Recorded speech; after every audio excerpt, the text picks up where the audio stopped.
Hello and welcome to the final section of the UCAT Situational Judgement. This section of the UCAT uses real-life scenarios to test your ability to assess appropriate behaviour and what you think is important to consider when making decisions. This is probably very different to anything that you will have done before. However, situational judgment is a commonly used test format within medicine. The objectives of this lesson are to understand the types of questions seen in the situational judgment test, to understand the timing of the section and how it is marked, to understand how medical schools use the SJT in their applicant decisions. All medical students have to sit a situational judgment test at the end of medical school, and some medical specialities also use these tests as part of the selection process for their postgraduate training. The scenarios are all based on real-life situations that doctors and medical students may face. So pay attention because this could help you out in the real world too. The official UCAT website states, the SJT consists of a series of scenarios for which you will need to consider either the appropriateness of possible actions or the importance of possible considerations.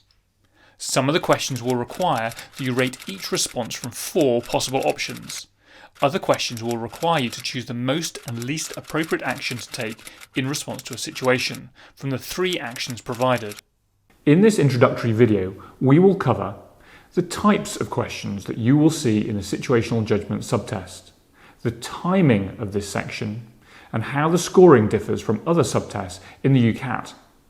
Also, our first top tip for situational judgment. The videos that follow this will look in more detail at the 2 main question types and the principles of medical professionalism that you should use to answer these on test day. Let's take a look at an example. For the first format of appropriateness questions, you will be given 4 options ranging from A, a very appropriate thing to do, to D, a very inappropriate thing to do. In the second format of this question type, you will be given a list of 3 actions and you will have to choose the most appropriate and least appropriate actions from the list. We will look at the option choices in detail and suggest a strategy for approaching appropriateness questions in the next lesson. Let's get an overview of the second question type. These we will call importance questions.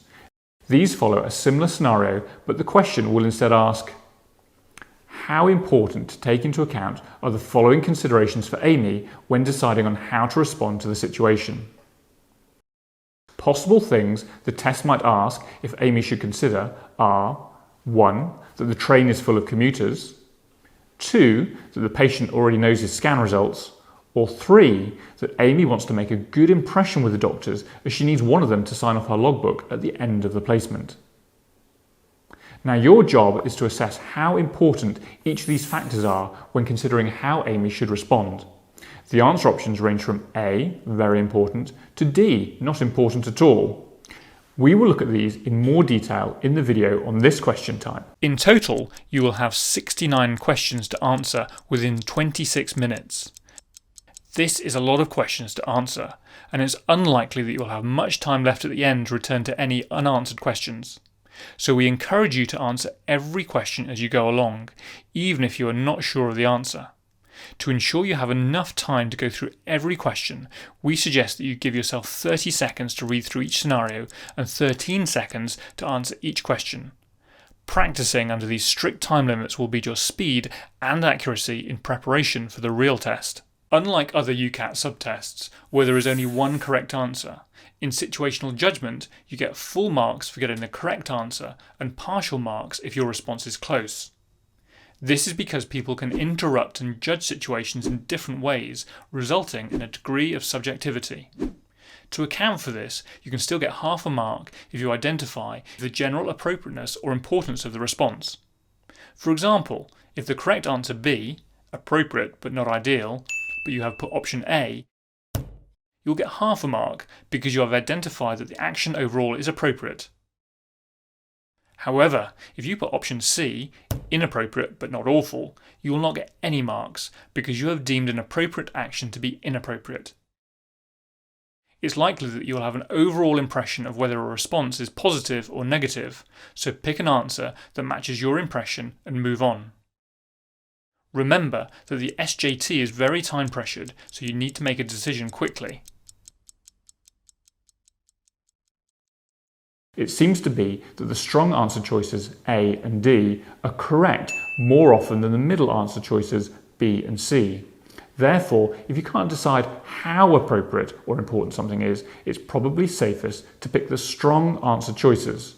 You can also flag these answers to come back to in case you do have some spare time later on. The scoring of this section is also slightly different to the other subtests of the UCAT. Instead of getting a numerical score, you will receive a band between 1 and 4. Hi, Andre here with just a small note before we continue. The band scoring you're about to hear only applies to the UK version of the UCAT. If you're taking the UCAT in Australia or New Zealand, your final score will be just a score of 300 to 900, just like the other sections of the exam. Now, back to Paul. Band 1 is the highest band and indicates that you showed similar judgment in most cases to the UCAT's panel of medical experts. Band 4 is the lowest and given to candidates whose judgment differs substantially from what was judged to be the ideal response. Note how these bands relate back to a panel of medical experts. This is how the test makers decide on the correct answers. So, when you are assessing the possible responses, remember that you are looking for what a panel of medical experts would say is the right answer, not necessarily what you would do in that situation, although hopefully they will be similar. Finally, it is important to understand how different universities use the SJT scoring in their applicant decisions. Some medical schools place greater weighting on the SJT when selecting students for interviews, whilst other universities use the SJT during the interview process itself, as they include your SJT band to your interview score. The SJT can also be used as an elimination tool, as a few medical schools automatically reject students who have a score of band 4. For the universities who have not explicitly specified the use of the SJT, the band score can often be used during borderline cases.